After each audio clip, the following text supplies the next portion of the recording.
Olá galera, vamos falar agora sobre a membrana plasmática, tá?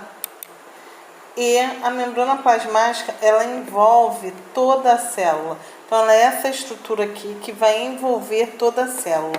Ela é tão fina que quando só foi conseguir ser decifrada realmente quando surgiu a microscopia eletrônica. Então ela envolve toda a célula, separando o espaço interno da célula do meio externo.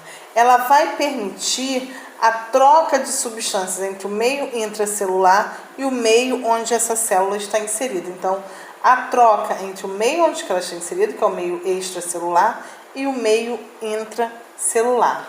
Então, gente, ela vai envolver, vai dar forma e vai proteger essa célula. Proteger contra o quê? Contra a entrada de micro-organismos. Ela tem uma permeabilidade seletiva. Toda a célula, toda essa membrana, toda a célula tem uma permeabilidade seletiva. O que é essa permeabilidade seletiva? Ela vai selecionar o que entra e o que sai da célula. Então, o que ela identifica que é benéfico para aquela célula, ela vai permitir que passe livremente. Já outras substâncias não conseguem ter essa passagem livre. Então, a troca de substância entre o meio externo e o meio interno da célula é o que a gente chama de transporte celular, que a gente vai ver mais à frente. Essa aqui é a estrutura da membrana, que, como eu tinha falado, só foi descoberto quando surgiu a microscopia eletrônica.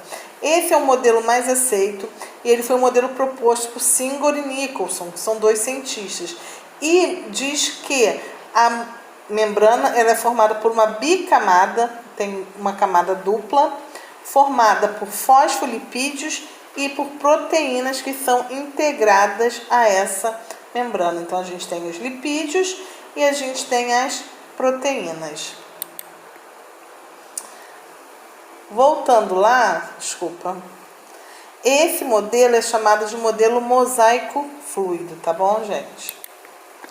Aí aqui a gente já tem o transporte de substâncias. Aqui a gente tem a membrana, aqui a gente tem o meio externo e aqui a gente tem o meio interno dessa célula. Então, o transporte ele pode ser de dois tipos: transporte passivo e transporte ativo. No transporte passivo, a gente tem um transporte que acontece do meio de maior concentração para o de menor concentração.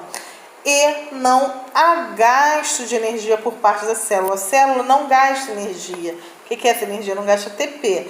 Então, a gente tem três tipos de transporte passivo. A gente tem a difusão, que é o que está sendo representado aqui, onde essas substâncias vão ter passagem livre pela membrana, tá? Essas substâncias, como exemplo, o oxigênio, tem passagem livre pela membrana e vai de um meio de maior concentração para o meio de menor concentração, tá?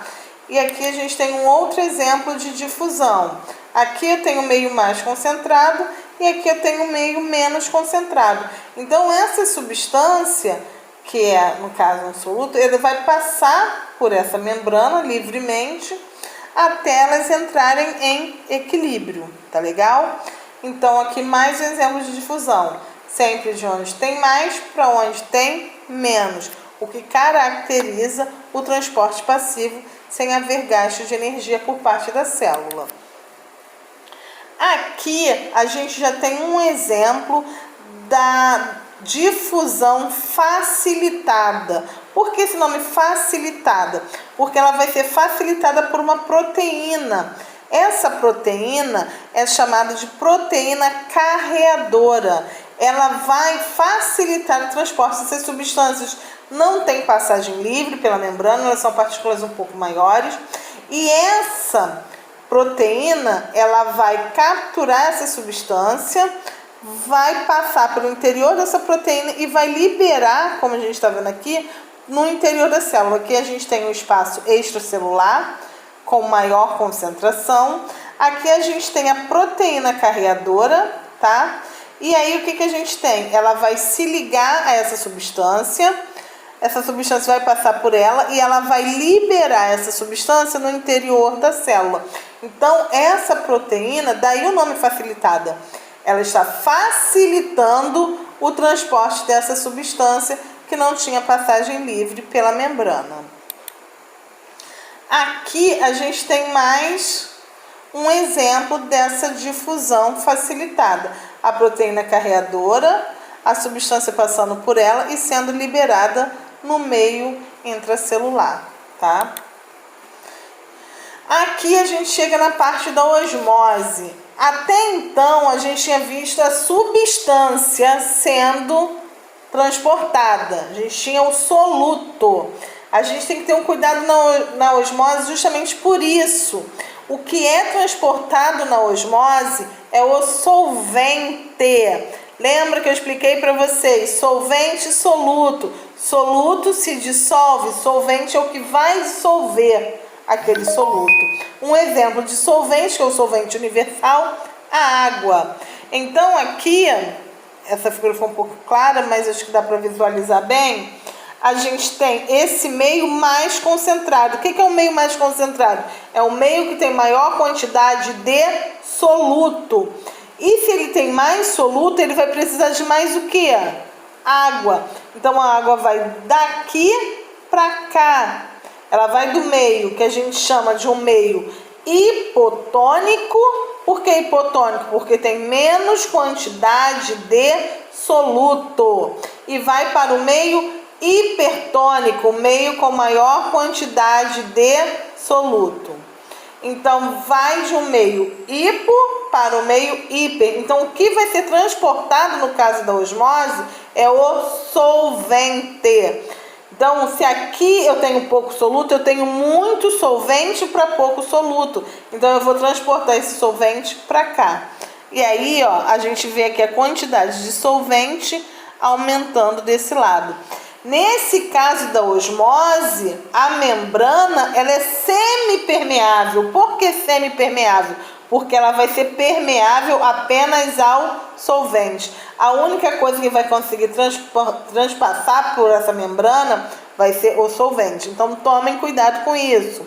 Na osmose, é o transporte de solvente de um meio hipotônico, com pouco soluto, para o meio hipertônico. E aí a gente consegue observar aqui. Aí a gente chega no transporte ativo. O que é o transporte ativo? É aquele que vai contra os gradientes de concentração. O que é isso? De onde tem menos para onde tem mais. Falei com vocês isso já em sala de aula. Então, o exemplo mais clássico de transporte ativo é a bomba de sódio e potássio. Na bomba de sódio e potássio, eu vou ter o auxílio de uma proteína, mas há uma deformação na membrana, então por isso há gasto de energia e porque também está contra os gradientes de concentração, isto é, de onde tem menos para onde tem mais.